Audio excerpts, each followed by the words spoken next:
Hey, what is going on, everybody? PoodsterGaming here, and today's video is going to be a little bit different than normal. Today's video is just going to be mixed in with other videos about reading Vfr Charts. Now, I know a few people, about 3, and a couple others who are interested in this, and they're going to be learning how to fly and how to get their private pilot license.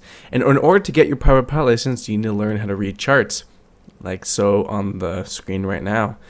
And if you don't want to know about Vfr Charts, if you're interested in what all this mess is, then feel free to stick around because it's going to be very interesting and lots of information learned.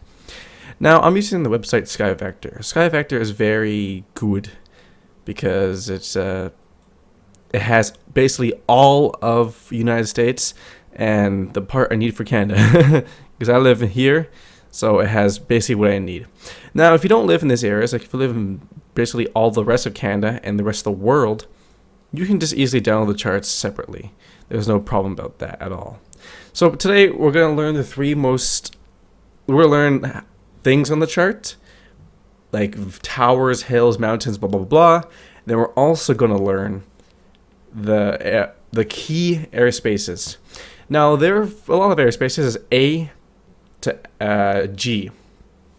And the main VFR ones only really use 3. Those are the most important ones, and those are B, C, and D. Bravo, Charlie, and Delta.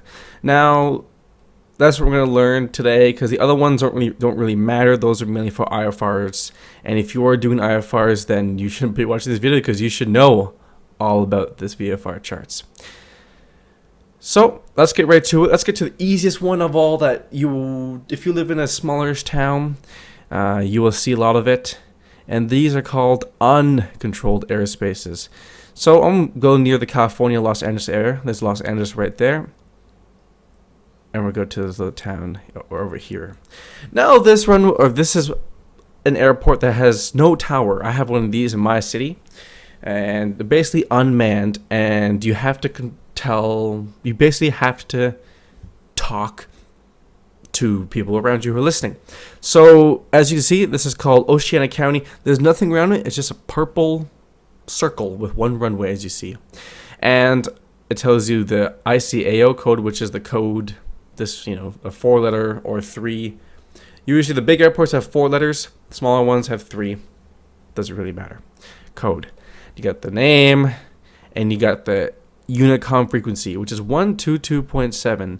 This Unicom frequency basically means that that's what you tune into on your plane, and if people are on that frequency, everyone else who is on that frequency can hear you. And underneath, you only see this in some airports. This one says RP11. That means on runway 11, it's a right pattern. Runway 11 comes from the top down, and you're basically doing a clockwise rotation. If you're taking off the other runway, it's basically a counterclockwise rotation in a pattern. So when you typically, I can't speak English, come into this airport, you are basically saying your position, what altitude, what your intentions are, and what is going to be happening where you are, blah, blah, blah, blah. So you might say, I'm 5 miles out, I'm coming into for runway 11, or you wouldn't say like that. You would say the proper terminology, but you would say I'm 5 miles out, wanting to do a full stop landing. Now that's the easiest ones. They're very easy. You don't really need that much training for that. Next one up is one of the more common ones when you have a small-ish airport, but this one has a ground tower and a normal tower. As you see, these ones come with a dotted circle around it. Now that dotted circle is usually and almost always 5 miles from the center of the airport. Now in this dotted circle, you're going to see a little square that says 27, at least in this case. Some cases they're different numbers. Now 27 means that from the surface to 2,700 feet, there's air traffic control. That is the airspace.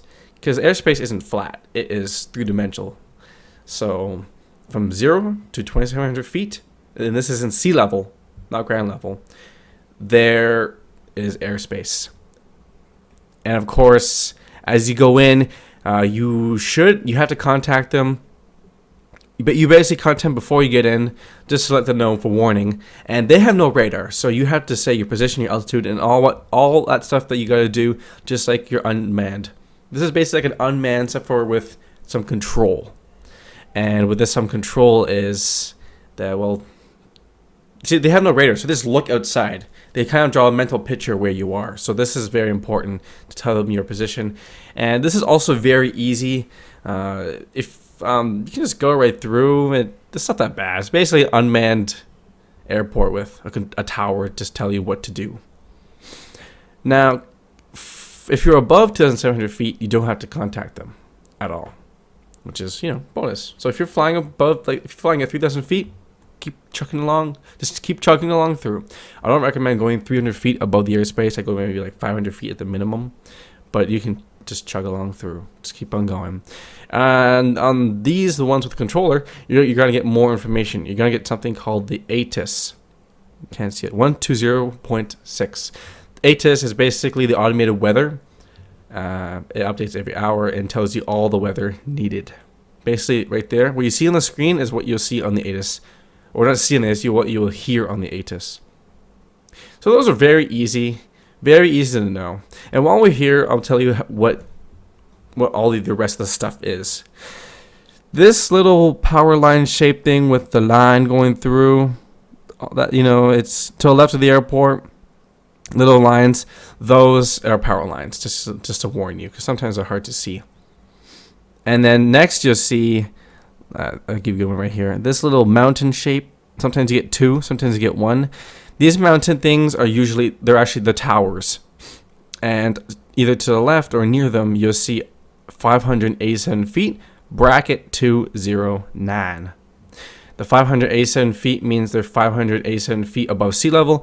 209 means they're 209 feet above the ground. And of course, same thing here. This is 855 feet above sea level, 205 feet above the ground. And it's the same thing with all of these. Sometimes you get little dots like right there and there. And those dots are just saying how high the ground is at that point. Sometimes they're random, sometimes they're key things. They're just there to warn you, basically, all that type of stuff. Now, these little dots that you'll see, they most likely have a little arrow pointing them to notice what is happening in that situation. So make sure you have actual awareness where your plane is when you're flying over these areas, because they're key things you need to know. And that's about it. These yellow things are basically cities or populated areas. And oh yeah, this thing right here, this huge radial circle bearing thing, is called a VOR. This VOR is basically, well, what you use to navigate in a VFR aircraft that doesn't have any GPS, and you kind of tune it in. It's usually really good for IFR navigation, and you tune it in, and if you tune it in correctly to what you need, you can fly through it and in it, and it helps you navigate between, airports. So let's say you got this airport here. This airport itself has its own VOR. So you come on in, then you tune the VOR to the direction you want to go, and it brings you there. It's basically a navigation without GPS. It's a little hard to learn. Now the next one up, it gets a little more complicated. Not too bad.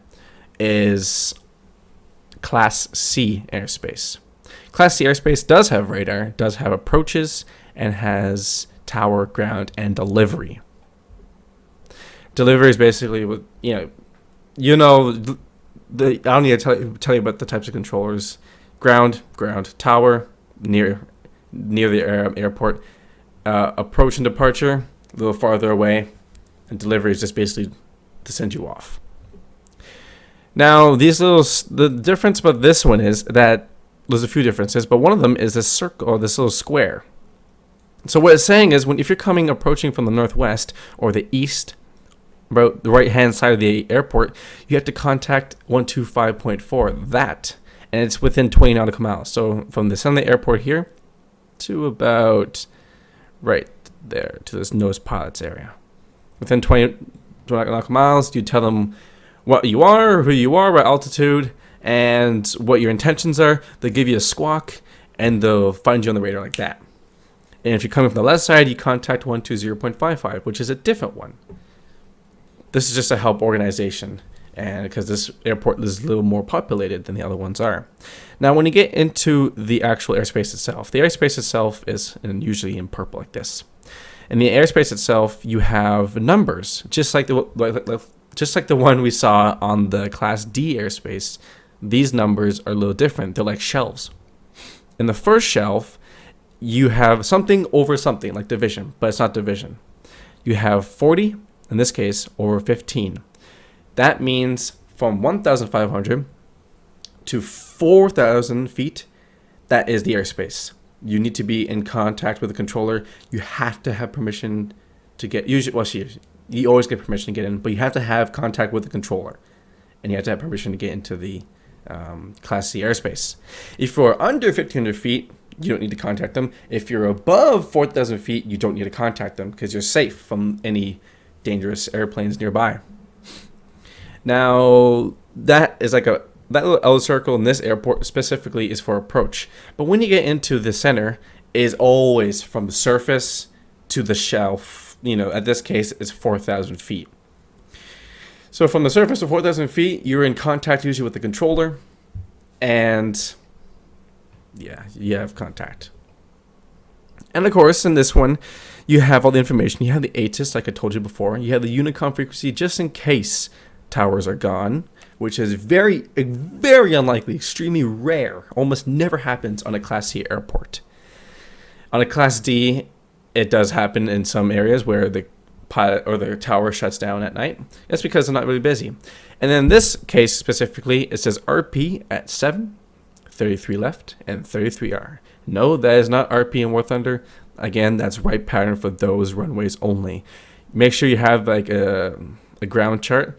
So if I click here, you will see this ground chart, and this ground chart on the left is basically, it tells you all the ground, what runways, and just where a taxi. So let's go back here. That's all you need for this Class C airport. It isn't bad. Basically what it is, you are always in contact with the controller. These airports usually and might have ILS, which is to guide you in with when there's no visibility, and you are in, and you have radar. Now you don't have radar. The tower and the approach has radar to find you and see you and where you are. Now near here you'll see a bunch of all this crap. It's just disgusting. It's because it's near Los Angeles in California. And here you have this, line with dots. This is a warning, meaning you aren't really supposed to go in there. You have to get special requests to get in there. And then sometimes it says Class E excludes. And there's just a bunch of rules. It depends. It varies by different thing. And what it is, you should read it before you ever fly near it. And if it doesn't apply to you, then it doesn't apply to you. But if it doesn't apply to you, you have to get special requests to fly through this. Now, there's a height, of course, 1200 AGL above ground level. So if you're above that, you're going to be okay. And this little thing right here, hard to see. There it is. This gray, greenish line with the dashes, that is restricted air zone. In this case, this is for military, and it is completely restricted in this military zone. It tells you where, from 3,000 to 7,000 feet. So if you're below or above, you can be okay. And then the next restricted is what is most common, is a single blue line with 2 dashes on each side. Well, not 2 dashes, with 1 dash on one side. But in this case, there's 2 because there's a lot of restricted air zone. And in this restricted, you will see restricted R. Basically, do not fly in that. That is most likely either, in this case, military or quiet zones or areas like hot air balloons and stuff that you should not fly in at all. You need very special requests to even go fly, and most likely you will not get in there. Especially if it's military, it's restricted. Do not fly in it. Basically, any lines with dashes, don't fly in it. Restricted airspace. Now, next and final area is Class B. We're not going to do Los Angeles because that's a little messy. So we'll go to my lovely airport. Not my airport, but we're going to go to Toronto. Actually, even that's messy. So let's go to the simpler one. This is my airport, Ottawa, CYOW. Now, a Class B airspace is a blue solid line. This blue solid line goes all around, not this dotted line. This blue solid line that goes all the way around. Blue, blue, blue, and blue. Now, what this blue line does is Class B. You cannot enter it without permission. You need air traffic control at all times. So, this also has levels just like the Class C airspace. And this outer ring right here, right there, is from 2,500 to 12,500. So that's a big gap. It's because this is an international airport. A lot of planes fly in and out of it, and they fly within these altitudes. So you got to be careful. You got to be warned. And of course, up next, we've got this space here, which is from 4,000, because you have a number right here, to 12,500. So if you're below that, A-okay. And of course, you have little areas here and there. Now, if we step in one more, we get deeper. We have another level, another shelf right here along the side. Big circle before we get in. And that's from 1,500 to 12,500. You got to be within contact with the air traffic controller. And in order to get contact, you got to contact from around it. And when you see the Class B airspaces, you're going to see this huge, you can't see right now, this really big red circle around the airports. Now, what this big red circle means, within this area, your squawk code has to be in mode C, which means your transponder has to be blinking and it has to be identifying. And that's all that means. That doesn't mean you have to contact anybody. It just means it has to be working and on. When you contact someone, you don't see it like a Class C airspace. You got to be probably within that mode C. You have to contact if you want to get inside. Actually, no, you don't really. No, you don't. You can contact whenever you want. If you're planning to go to the airport, you should contact us a little bit before. And you should always contact before you get into the airspace. You never go in without contact and approval. Basically, if you're flying underneath this, like say 2,000 feet, you contact them. And the blah, blah, blah, you're going to talk. And then they're going to give you permission. Then you can head on in and fly your VFR flight. All this information, of course, is always going to be in here. My Ottawa is a little different. It's a little special. They don't give it to you on this. But let's say if I go to San Francisco International, there's a lot of frequencies you can give. Just basically know where you are, what you're doing. See all these approaches. All these approaches right here. Yeah. From the south, you contact this. North, you contact that. Simple as that. So basically, if you're coming from... You contact different approaches for different sides and where you are. So basically, that's all it. I'll go to move to Toronto since that's a little more difficult. Toronto, as you see, has multiple levels of shells. It starts from 3,500 to 12,500, 2,500 to 12,500, 2,000 to 12,500, and it gets deeper and deeper until you are right in the center, and that's from the surface up to 12,500. That's a big gap. So Class B airspaces are the most busiest and one of the most scariest. They're not really that scary. They're a little more strict. The people, the towers, all you gotta do is contact them before you get in, because if you go in, it's dangerous. There are lots of big jets, and they can crash into you. Like that, it doesn't happen often, or it rarely happens actually. But what you have to do is just contact them, the tower, or approach, or terminal, which is something different that I'm not quite sure of yet. Some airports have it, some don't. Basically, contact a controller before you ever get into these Class B airspaces. And if they give you permission, you got permission. And that's basically about it. That's all you need to really know about airspaces. You can always learn about yourself. Basically, they tell you everything you need. They tell you actually towns: Franktown, Ashton, Richmond, those little towns, Ottawa, Carp, Canada, Stittsville, Richmond. tell you a bunch of things. They tell you right here, this means a gliding area zone. If I move up here, you're going to see a boat, or what's it called? A water airport, because it has an anchor like this, like anchor like that, and anchor like that. You have a parachute area, and they tell you almost everything you need. You got the power line here, right there, and they tell you everything you got to need to know. Tell you areas, towns, cities, private runways, because they have everything. This is always updated. So if you're probably most likely flying on a tablet, and then you always want to keep this updated every single time you go flying, because they do change. Towers get added, things get removed, things get updated from the previous pasts, and all that fancy smanchy stuff. So if I zoom out here, you'll see all of America and what the VFR charts is about. So just to summarize, this is what the VFR charts are like. They're a little bit messy at first, especially in big zones like these. A little bit hard to comprehend. But if you are flying in the same city a lot, you're gonna get used to it. It's gonna be like memory. It's gonna be so easy for you by then. So take your time. If you need to, rewatch the video over and over again to make sure you heard all the information. Since I was speaking quite fast.